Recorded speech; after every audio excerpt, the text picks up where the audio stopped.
This is All India Radio. In the program Spotlight Now, we bring you a discussion on Mission Amrit Sarova for water conservation and rural development. The participants are Amit Kataria, Joint Secretary, Ministry of Rural Development, and Omvesh Upadhyay, AIR correspondent. In the 75th year of independence, as a part of Azadi Ka Amrit Mahotsav, Prime Minister Narendra Modi launched Mission Amrit Sarova on 24th of April last year. The mission is aimed at developing and rejuvenating 75 water bodies in each district of the country as a part of celebration of Azadi Ka Amrit Mahotsav. And today, to discuss on this in detail, we are joined by Amit Kataria, Joint Secretary, Ministry of Rural Development. Welcome to the program, Mr. Kataria. Thank you.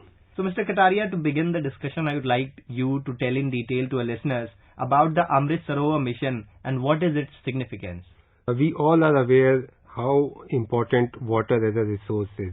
And we also know there are a lot of water shortages we face these days in many parts of the country. Considering this, there has been a big effort right from the center to the panchayats that we should conserve water and we should create infrastructures which will help in developing new water bodies and also rejuvenating the old water bodies. Looking at this, in the 75th year of India's independence, the central government and with the support of the various states and the panchayats have decided that there would be 75 water bodies created in each district of the country. What mission objective was? Every district was to take up these water bodies within various schemes like MG Narega or Pradhan Mantri Kisan Sinchai Yojana, or also with the help of other resources such as CSR and Shramdan from the local people. Throughout the country, there would be 50,000 water bodies to be developed by 15th August 2023. That is, in a span of 1.5 years, there would be overall development of more than 50,000 water bodies.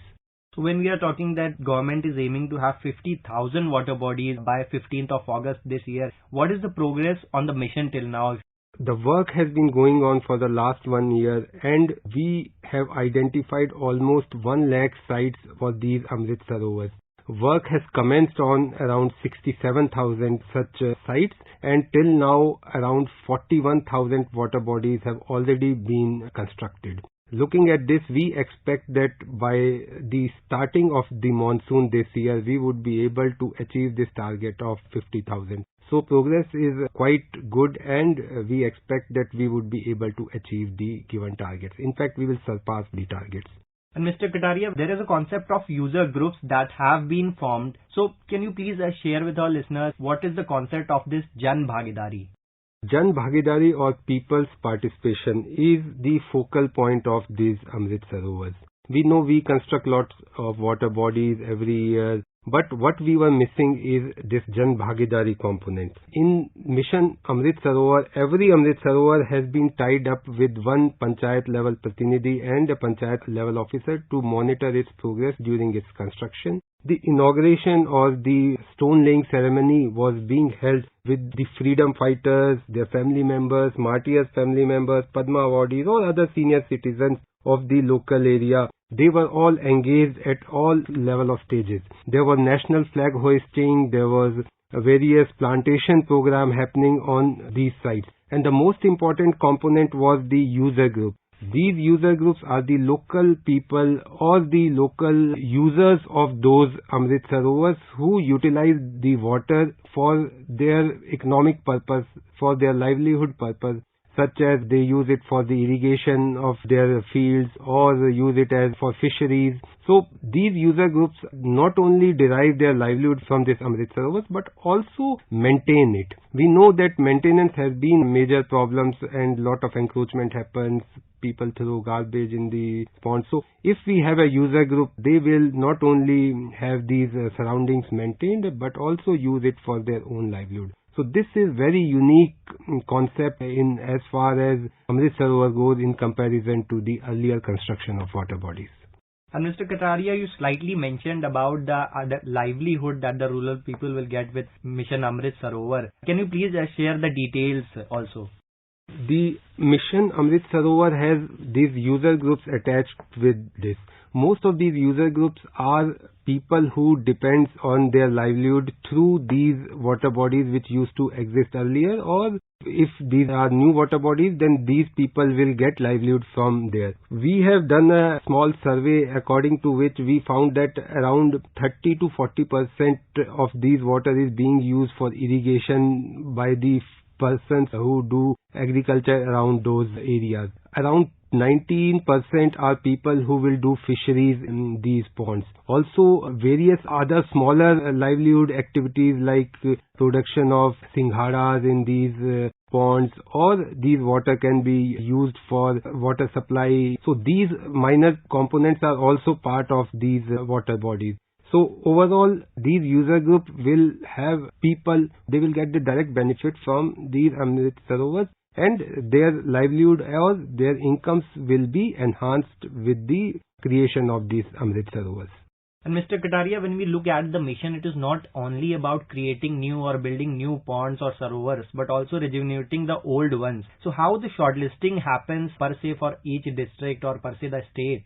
Initially, when we started this mission, the first focus was on creation of new water bodies. However, in many of the districts, we found that there is a shortage of land, or there are many areas where water bodies used to exist, but they are in a very poor condition. So the second priority was given to rejuvenation. So this was also given a very big focus, and now since we have identified almost more than 1 lakh water bodies, around 50% of them are being old bodies which are being rejuvenated. So this categorization happened over a period of last 1 year, and we are focusing both on creation of new water bodies also, simultaneously focusing on the rejuvenation also wherever there is a need for such rejuvenation. So on the same line, Mr. Kataria, can we say that these sarovars will also help in groundwater recharge, and how they will also help us to fulfill the overall goal of water conservation? Yes, the main focus, as I said earlier, is to improve the water conservation measures, and there are two major impacts with respect to these Amrit Sarovars. First is the direct water holding capacity of these ponds increases the water availability at the local level. We have estimated that all these 50,000 Amrit Sarovars will increase the capacity by almost 50 crore cubic meters. So it would be a direct benefit to the local community. The second impact will be a little indirect, that it will increase the water table, it will increase the availability in the groundwater, recharging, and also providing moisture in the adjacent fields for irrigation purpose. So all these are direct and indirect impacts which are going to happen in this Amrit Sarovar. In fact, we have started a study also how much the quantum of impact, both in terms of direct and indirect increase in water table, is going to happen. So that quantification also we are doing. Mr. Kataria, for the current government, monitoring of schemes and initiatives and on-time implementation was among the key priorities of the government. So is there any place or portal where one can visit to know about the updates of Mission Amrit Sarovar? Mission Amrit Sarovar is a technology-driven mission.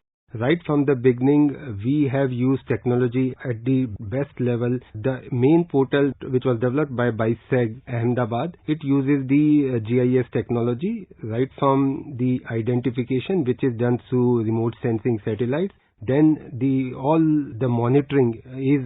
the data is entered in that portal only, and it is all geotagged. This data is being monitored at the state level and at the central level regularly, and it gives a very clear and correct picture of what is happening at which place and whether the work is going on in the right pace. And wherever we are facing problem, we can directly get inputs from this portal. Not only this, we get a lot of data with respect to other parameters such as the increase in water holding capacity, the number of user groups who are attached, the panchayat level officers and pratinidhis who are attached. So this is a full technology driven mission, and the monitoring is done totally through this single portal. However, for the monitoring purpose, we get lot of details like the geotagged images because we need to analyze them. Further, we have the various data about the panchayat officers who are there, so that we can review, and if there is any problem we can get back to them. So Mr. Kataria, it will be of great help to public if you can spell the name or URL of the portal that they can visit. Yes, it's amritsarovar.org.in. And what are the expected outcomes of Amrit Sarovar mission in the short, medium and long term, if you can share with us? Yes, the main objective is water conservation. And so immediately what we are expecting is increase in availability of water. That is our short-term goal. However, in the medium and long term, we can say that they will have a direct and indirect impact on the livelihood and the rural economy. We know a lot of people who are dependent on agriculture or fisheries or water for their domestic consumption. There is very huge shortage at that level, and rural economy is totally dependent on it is around these water bodies, as we know right from ancient times. So these will rejuvenate not only these water bodies but also the economy surrounding these water bodies. So we think that in the long run it will have an impact not only environmentally but also economically. And Mr. Kataria, I was going through the press release and reading about the mission. It says that it also uses the model of convergence. Per se, several ministries are working on the mission. It is working as a subdivision or subcategory of several missions that are already running. So can you please share on this convergence model as well, how government is using this wisely and efficiently? Mission Amrit Sarovar is based on whole of government approach. It's not a scheme of rural development only.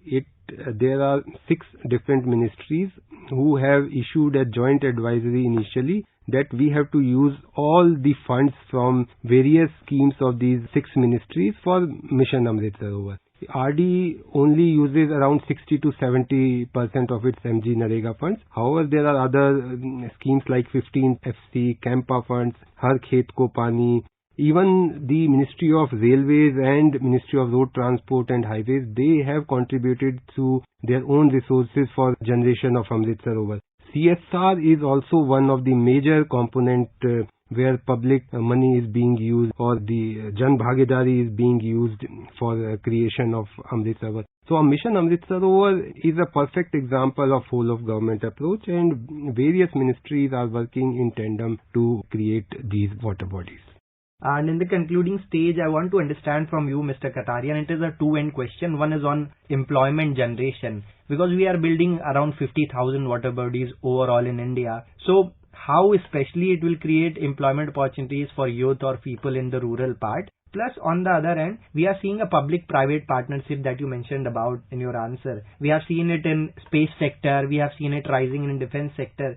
So now when we talk about this in context of Mission Amrit Sarovar, is there any involvement of private sector or CSR bodies? Yes, employment in the sense that livelihood generation is a major focus of Amrit Sarovar. And people are getting direct or indirect benefits in the livelihood generation. As I said earlier, some of the user groups will use it for fisheries, some for their agriculture. Second part, many of the NGOs or industry groups have come to us that they also want to be part of this project, and we have asked them and given them various areas to work on. Even state governments have really roped in many of the industrial houses and given them water bodies to develop.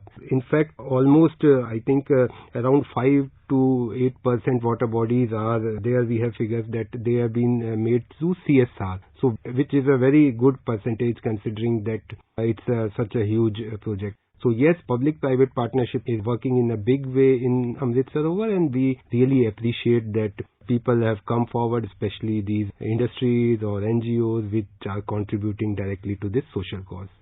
And with your insightful inputs, we conclude this program. Thank you so much, Mr. Kataria, for joining us today on All India Radio. Thank you so much. You are listening to Mission Amrit Sarovar for Water Conservation and Rural Development. The participants were Amit Kataria, Joint Secretary, Ministry of Rural Development, and Omvesh Upadhyay, AIR correspondent.